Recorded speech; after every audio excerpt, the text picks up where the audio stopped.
Quand on découvre la méthode Zettelkasten, le premier des conseils qu'on reçoit, c'est « prends beaucoup de notes ».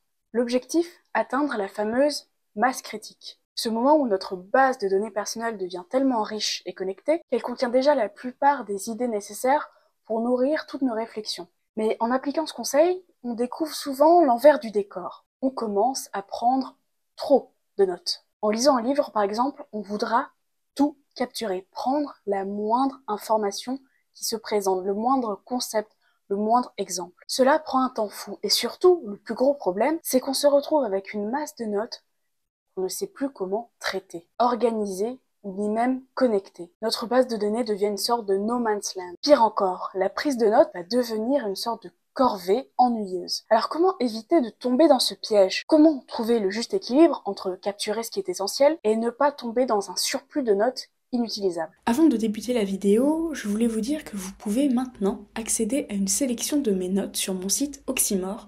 Il s'agit de ma bibliothèque numérique, un espace où je partage une sélection de mes notes prises avec la méthode Zettelkasten et organisées grâce à Obsidian. Ces notes sont issues de mes lectures et de mes réflexions. Je continuerai à alimenter le site régulièrement avec de nouvelles notes au fur et à mesure. L'accès est permanent et entièrement gratuit. Il vous suffit simplement de récupérer le code d'accès en inscrivant votre email. Je mettrai tous les liens en description.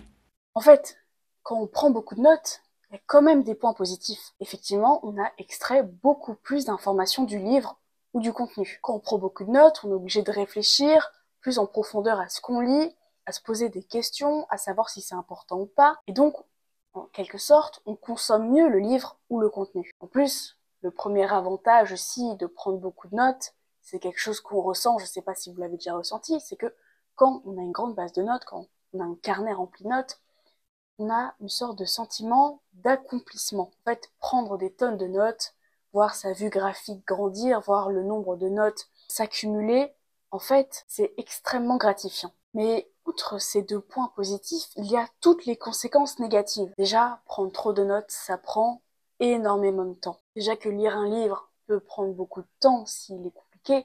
En plus, si on doit ajouter des heures de prise de notes ensuite, ça complexifie le processus. En fait, ce que j'ai remarqué, moi en tout cas, c'est que ça peut énormément ralentir dans le processus de lecture. Et même parfois, quand je commence un livre un peu plus compliqué, je sais que je vais prendre des notes, mais j'appréhende un petit peu le côté où, à chaque chapitre, je vais devoir m'arrêter, prendre des notes et re-rentrer dans le chapitre qui était un peu complexe. Le fait de prendre beaucoup de notes, ça peut un petit peu briser le rythme de lecture. Au final, ça m'empêche de lire autant de livres que je veux parce que je sais que j'aurai cette corvée de notes juste après. Si on lit un livre déjà compliqué, ça peut nous prendre plusieurs jours, voire plusieurs semaines à lire. Et en plus, après, il faudra rajouter des heures et des heures de prise de notes. Dans le carnet, moi j'écris dans un carnet et ensuite je transfère toutes mes notes au propre dans Obsidian. Ça prend un temps fou. Et aussi, point négatif, quand on veut prendre trop de notes, quand on a l'intention de lire un livre et prendre toutes les notes intéressantes, au final, on ne sait pas ce qui est vraiment intéressant de ce qui ne l'est pas. On va commencer à capturer toutes les informations, tous les petits détails qui, sur le coup, nous paraissent intéressants, mais au final, on s'en rend compte, ça ne sert à rien. Si on note tout ce qu'on lit, il n'y a plus d'importance à prendre la note. Autant copier le livre dans Obsidian. Je me rends compte parfois, quand je reprends mes notes au propre, j'efface quand même peut-être 40% des notes que j'ai prises à la main. C'est un bon travail de réflexion, mais je me dis, pour la prochaine lecture, je vais prendre moins de notes. Et aussi, j'ai remarqué que ça pouvait devenir assez ennuyeux, comme une corvée, comme je disais. En fait, si on voit l'approche d'un contenu, d'une lecture, comme uniquement pour objectif de prendre des notes, on va vite commencer à s'en lasser. Si on voit que, au final, les notes qu'on prend ne sont pas utiles, on se mélange et on en accumule trop. On va perdre l'intérêt pour la prise de notes. Donc, du coup, il faut trouver une solution. Parce que les livres que j'ai lus précédemment, je me suis fait la réflexion, il faut que je prenne moins de notes. Le but est que je continue à travailler la prise de notes parce que c'est extrêmement important, mais il va falloir que j'intentionnalise, que je fasse attention et que nous fassions attention à prendre les informations réellement essentielles. Et pour ça, je vais vous donner quelques conseils. Le premier, c'est de faire confiance à son instinct. En fait, lorsqu'on lit, certains passages et certains concepts vont naturellement plus nous intéresser que les autres. Ce sont ces passages que nous devrons prendre en note. Il faut noter ces passages parce que c'est ceux qui vont éveiller quelque chose en nous et c'est ce dont on va se rappeler plus tard. C'est les passages qui vont éveiller quelque chose en nous, comme une sensation de nouveauté, et ce sont les passages qui nous semblent les plus intéressants. Donc c'est lié au second point, qui est qu'il faut se concentrer sur les passages qui éveillent en nous une sorte de réaction émotionnelle. Il y a certaines idées qui vont nous faire ressentir quelque chose, et ce sont ces idées qui vont être beaucoup plus susceptibles de rester dans nos mémoires, et ce sont les idées qu'on va mieux retenir, qu'on va mieux comprendre. Si ça éveille un sentiment d'accord, de désaccord, de surprise, on va pouvoir le noter parce que c'est une information nouvelle et importante.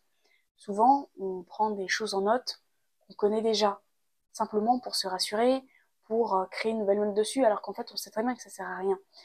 Il faut se concentrer sur les concepts nouveaux qui vont apporter de la valeur à notre base de données. Et ce sont ces nouvelles idées qui vont influencer le plus notre pensée et la compréhension du sujet. Troisième point pour prendre les informations essentielles, c'est qu'il ne faut surtout pas avoir peur de revenir en arrière. En fait, moi, quand je prenais un livre, comme par exemple Propagande de David Colomb, que je suis en train de lire, qui est un condensé d'énormément d'informations, j'ai un carnet énorme rempli de notes alors que je n'ai même pas encore lu la moitié du livre. Mais pourquoi j'ai pris autant de notes? Parce que je me suis dit, il faut absolument que je presse le livre comme un citron et que je note tout ce que je peux noter. Erreur. Si, par exemple, pendant ma prise de notes, je ne suis pas sûre de devoir prendre en note ce concept, c'est pas grave, parce que le livre est toujours présent. Le livre sera toujours là, je pourrai toujours y retourner ultérieurement. C'est le principe du livre. On peut les relire. Et quand on va relire un livre, on pourra prendre de nouvelles notes. Donc ce qu'on a loupé ou ce qu'on n'a pas remarqué à l'instant T, on pourra le redécouvrir plus tard. Donc il ne faut pas avoir peur de louper quelque chose. Si au final on se rend compte que notre prise de notes n'est peut-être pas assez étayée, c'est qu'au moment de lire le livre, on n'était pas assez éveillé sur quelque chose. On reprend le livre quelques mois plus tard et on prendra de nouvelles notes. Ensuite, un point intéressant, c'est qu'il faut avoir une sorte d'indépendance par rapport à l'auteur. Je m'explique. Il faut qu'on décide par nous-mêmes quelles informations sont importantes pour nous. Ce n'est pas parce que l'auteur en parle que c'est forcément intéressant pour nous. L'auteur en parle bien évidemment parce que c'est son sujet, mais peut-être que nous, en ayant pris le livre, ce sujet ne nous intéressait pas forcément. Donc on peut le passer. On n'est pas obligé de le noter parce qu'il se trouve dans le livre. Il faut absolument qu'on se concentre sur les informations qui correspondent à notre objectif de lecture. Ne pas tout prendre en note parce que c'est dans le livre. En fait, l'idée principale derrière ces 3 conseils, c'est qu'il faut considérer la lecture comme un processus continu. Encore une fois, n'ayez pas peur de revenir sur un livre après une première lecture. Notre compréhension du sujet, bien évidemment, évolue avec le temps et une nouvelle lecture peut nous permettre d'identifier des nouveaux points et des concepts importants qu'on n'avait pas vus alors ou qu'on a manqué initialement. Si on relit un livre plus tard ou même si on relit nos notes plus tard, on va peut-être pouvoir en tirer de nouvelles perspectives. Et l'avantage de ça, c'est qu'on va pouvoir, au fur et à mesure, compléter nos notes. On pourra ajouter de nouvelles notes. Par exemple, Shunke Aaron, dans son livre How to Take Smart Notes, dit que on peut créer une nouvelle note d'un nouveau concept du même livre et ajouter en dessous dans la référence « Ceci est une nouvelle compréhension de ce concept que j'avais pris il y a 6 mois ». Et donc tout ça, ça va pouvoir enrichir notre base de données. On va pouvoir retourner sur nos lectures, reprendre des notes et avoir une nouvelle compréhension et ajouter cette nouvelle compréhension à notre second cerveau qui sera d'autant plus enrichi. En fin de compte, ce qui est important de retenir, c'est que la meilleure façon de prendre des notes dépend de nos préférences personnelles et surtout de nos objectifs propres de lecture. Chacun, en prenant un livre, aura des objectifs différents. En fait, chaque livre, chaque personne nécessitera une prise de notes différente. Et donc le but, c'est pas d'avoir une prise de notes parfaite. Je pourrais reprendre mes cahiers d'il y a 2 ans et regarder ma prise de notes et trouver ça horrible. Mais en fait, c'est pas grave, parce que la prise de notes, c'est un processus continu. Et si vous êtes sur un logiciel digital, vous pourrez modifier et rajouter des nouvelles notes sans aucun souci. Donc en fait, il ne faut pas s'attacher à la perfection, il faut s'attacher à un processus d'évolution. En fait, au début, la prise de notes ou même votre Zettelkasten, ce sera complètement bazardesque et vous ne comprendrez plus rien. Mais au fur et à mesure, plus vous lirez, plus vous prendrez de notes, plus tout ça va s'étayer. Moi, je peux aller dans mon Obsidian et trouver des notes d'il y a 2 ans complètement horribles, mais je les garde parce que je les compare à mes notes d'aujourd'hui qui sont nettement meilleures. Et dans 6 mois, mes notes seront encore meilleures.